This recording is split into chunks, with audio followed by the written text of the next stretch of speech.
नमस्कार, प्रभात साक्षी news network और आप सभी का स्वागत है। भारतीय जीवन बीमा निगम यानी एलआईसी दुनिया की चौथी सबसे बड़ी बीमा कंपनी बन गई है। एस&पी ग्लोबल मार्केट इंटेलिजेंस की एक रिपोर्ट के अनुसार एलआईसी का रिजर्व 503.7 अरब डॉलर रहा है। रिपोर्ट के अनुसार इस सूची में पहले नंबर पर जर्मनी की एलियांज एसी, दूसरे नंबर पर चाइना लाइफ इंश्योरेंस कंपनी और तीसरे नंबर पर निप्पॉन लाइफ इंश्योरेंस कंपनी शामिल हैं। एलआईसी इस सूची में एकमात्र भारतीय कंपनी है। इसके अलावा भारत के सबसे बड़े सार्वजनिक क्षेत्र के बैंक भारतीय स्टेट बैंक के शुद्ध लाभ में 8% की सालाना वृद्धि हुई है। हम आपको बता दें कि इस वित्तीय वर्ष की तीसरी तिमाही में भारतीय स्टेट बैंक ने 14,330 करोड़ रुपए की वृद्धि दर्ज की है। आप सोच रहे होंगे कि यह दोनों आंकड़े हम आपको क्यों बता रहे हैं। दरअसल हम यह आंकड़े आपको इसलिए बता रहे हैं क्योंकि विपक्ष ने इस साल की शुरुआत में संसद के बजट सत्र के दौरान मोदी सरकार पर हमला बोलते हुए कहा था कि सरकार ने एसबीआई और एलआईसी का पैसा उद्योगपति गौतम अडानी को दे दिया है।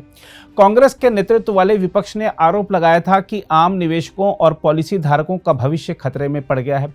इसके लिए कांग्रेस ने देश भर में एलआईसी और एसबीआई कार्यालयों पर मार्च और विरोध प्रदर्शन भी आयोजित किया था। यहाँ सवाल यह उठता है कि उस समय एलआईसी, एसबीआई और सार्वजनिक क्षेत्र के अन्य बैंकों द्वारा बार बार दिए जा रहे स्पष्टीकरण को खारिज करता रहा विपक्ष क्या आज जनता को अर्थव्यवस्था का सच बताने की हिम्मत दिखाएगा?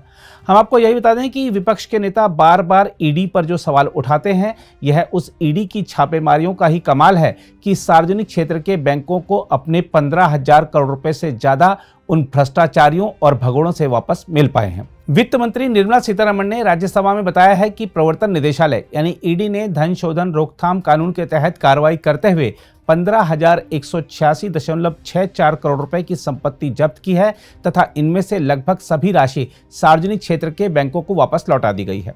वित्त मंत्री ने यह भी बताया है कि ऋणों का भुगतान नहीं करने वालों, खासकर जानबूझकर ऐसा करने वालों के खिलाफ विभिन्न कानूनी प्रावधानों के जरिए कार्रवाई की जा रही है और उसके फलस्वरूप बड़ी मात्रा में धनराशि बैंकों को वापस मिल रही है। यही नहीं, विपक्ष जो कि बार बार सरकार पर बैंकों को बर्बाद करने का आरोप लगाता है, उसे यह आंकड़ा भी देखना चाहिए कि पिछले 2 वित्त वर्ष में वाणिज्यिक बैंकों में गैर निष्पादित परिसंपत्ति यानी एनएपी खातों की संख्या 2.19 करोड़ से घटकर 2.06 करोड़ हो गई है, जो 6.2% की कमी स्पष्ट करती है। इसी प्रकार इस अवधि के दौरान ऐसे खातों का कुल बकाया यानी सकल एनपीए 7.41 लाख करोड़ रुपए से घटकर 5.72 लाख करोड़ रुपए हो गया है, जो 22.9% की गिरावट दिखाता है। यही नहीं, विपक्ष के जो आर्थिक सलाहकार भारतीय अर्थव्यवस्था की विकास दर 5 से 5.5% के बीच रहने की भविष्यवाणियां करते फिरते थे, वह भी आश्चर्यचकित हैं कि कैसे उनके सभी अनुमान धरे के धरे रह गए हैं और भारत अर्थव्यवस्था के मोर्चे पर दुनिया में सबसे तेज गति से आगे बढ़ रहा है। मोदी सरकार द्वारा उठाए गए कदमों के कारण भारतीय अर्थव्यवस्था दुनिया की सबसे तेजी से बढ़ती अर्थव्यवस्था है और उसने पिछली तिमाही में सकल घरेलू उत्पाद की वृद्धि दर 7.6% दर्ज की है। इसके बाद एस&पी ग्लोबल रेटिंग्स ने ऐलान कर दिया है कि भारत 2030 तक दुनिया की तीसरी सबसे बड़ी अर्थव्यवस्था बन जाएगा। हम आपको बता दें कि भारत वर्तमान में अमेरिका, चीन, जर्मनी और जापान के बाद दुनिया की 5वीं सबसे बड़ी अर्थव्यवस्था है।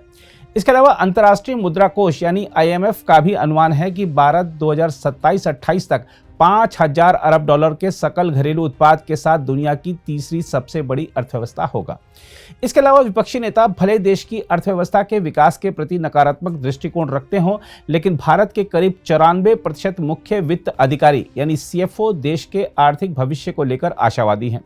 डेलॉयट एशिया प्रशांत यानी एपीएसी सीएफओ सर्वेक्षण 2023 में बताया गया है कि एपीएसी क्षेत्र में भारतीय सीएफओ सबसे अधिक आशावादी हैं। डेलॉयट ने एक बयान में कहा है कि भारतीय सीएफओ का आत्मविश्वास मजबूती और सक्रिय रणनीतियों को दर्शाता है। बहरहाल, विश्वास के साथ विकसित भारत संकल्प को सिद्ध करने की दिशा में आगे बढ़ते भारत की यह सफल गाथा यदि विपक्षी नेताओं को पच नहीं रही है तो उन्हें फिच रेटिंग्स की ओर से कही गई बातों पर ध्यान देना चाहिए। हम आपको बता दें कि फिच रेटिंग्स ने अगले कुछ महीनों में कई देशों में संभावित आम चुनाव के संदर्भ में कहा है कि विरोध वाली राजनीति सुधारों को धीमा करने के साथ नीति निर्माण को पटरी से उतार सकती है। इसके अलावा विवादास्पद चुनाव से अल्पावधि वृद्धि को प्राथमिकता मिल सकती है। रेटिंग एजेंसी फिच ने अपने वैश्विक सरकारी परिदृश्य 2024 रिपोर्ट में कहा है कि वर्ष 2024 में भारत और अमेरिका के अलावा बांग्लादेश, क्रोएशिया, डोमिनिकन गणराज्य, El Salvador, Indonesia, Korea, Mexico, Pakistan, Panama, Romania, दक्षिण अफ्रीका और श्रीलंका समेत कई देशों में चुनाव होने वाले हैं। वहीं ब्रिटेन में चुनाव जनवरी 2025 के अंत से पहले होने की उम्मीद है। इस रिपोर्ट के मुताबिक विरोध वाली राजनीति सुधारों को धीमा कर सकती है और नीति निर्माण को पटरी से उतार सकती है। विवादास्पद चुनाव दीर्घकालिक संरचनात्मक पहलों पर अल्पावधि वृद्धि को प्राथमिकता देने के लिए प्रोत्साहित कर सकते हैं। इसलिए विपक्ष को अपना दृष्टिकोण बदलना चाहिए। अगर आप भी लेना चाहते हैं देश दुनिया की तमाम जानकारी तो आज ही सब्सक्राइब करें हमारे चैनल को। साथ ही नीचे दिए बेल आइकन को जरूर दबाएं ताकि हर अपडेट आप तक पहुंच सके।